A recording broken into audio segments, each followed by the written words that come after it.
bombastic side eye, criminal offensive side eye. Tapi bohong.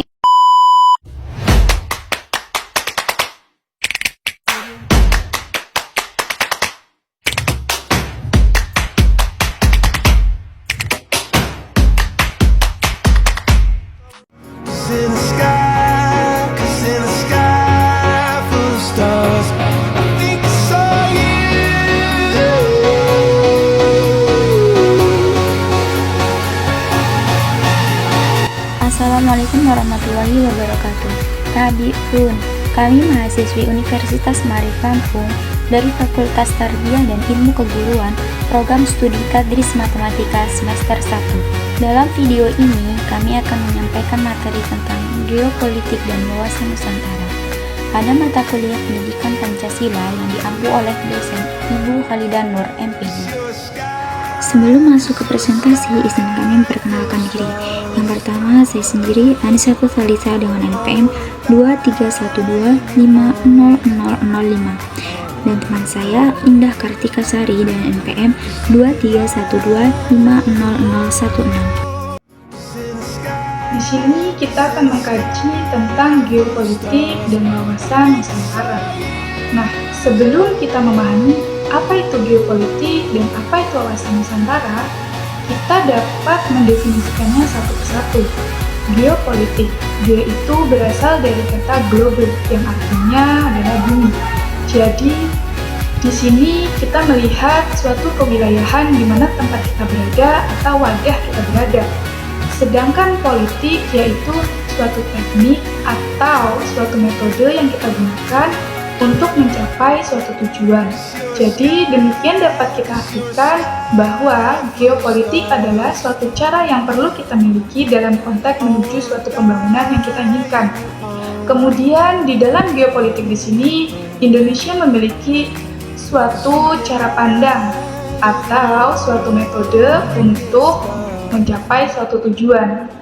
Kita ambil contoh, misalkan di dalam pemerintahan Presiden Jokowi pada periode kedua, Geo sekarang ini mempunyai suatu visi ke depan, yaitu membangun Indonesia maju, membangun manusia unggul yang maju. Jadi harapannya di sini adalah manusianya atau sumber daya manusia.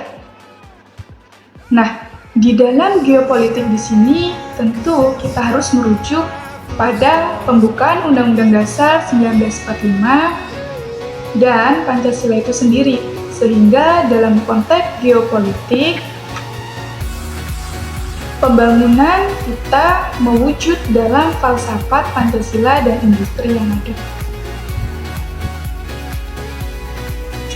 Apa sih wawasan Nusantara?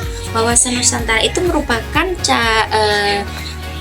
cara pandang bangsa Indonesia terhadap diri dan lingkungannya dalam proses pembangunan yang diinginkan atau yang diciptakan.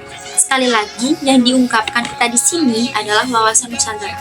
Wawasan Nusantara itu berkaitan dengan tujuan bangsa Indonesia dalam pembangunan. Akan tetapi pembangunannya di sini tentu kita tidak boleh menyimpang dari Pancasila dan Undang-Undang Dasar 1945 sebagai koridor atau kereta di dalam proses menuju cita-cita yang diinginkan oleh bangsa. Kemudian ada beberapa syarat yang dibutuhkan dalam wawasan Nusantara. Salah satunya ada wadah. Wadah ini sesuatu tempat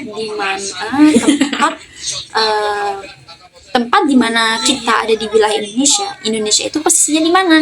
Indonesia itu berada di dua samudra dan dua benua, Samudra Hindia dan Samudra Pasifik.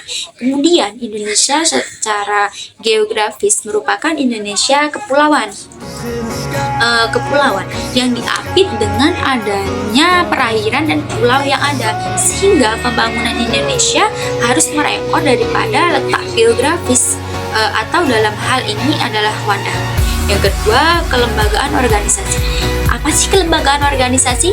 Kelembagaan organisasi ini salah satu bentuk pemerintahan.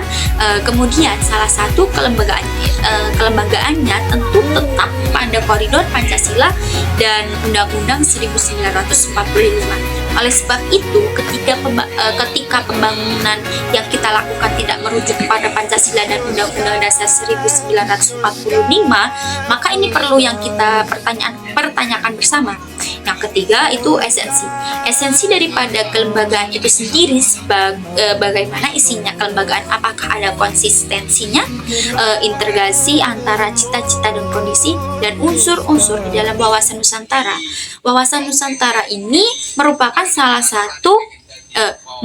sesuatu hal yang sangat penting dalam mengawal pembangunan Indonesia, khususnya dalam dalam proses pembangunan menuju kesejahteraan. Nah, seperti kita ketahui bersama bahwa Indonesia merupakan negara yang cinta damai, cinta kemerdekaan, dan lain sebagainya.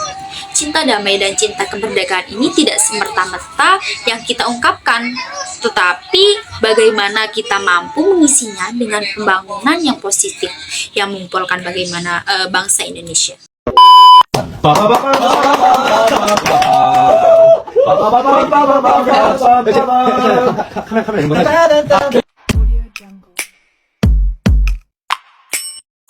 That's my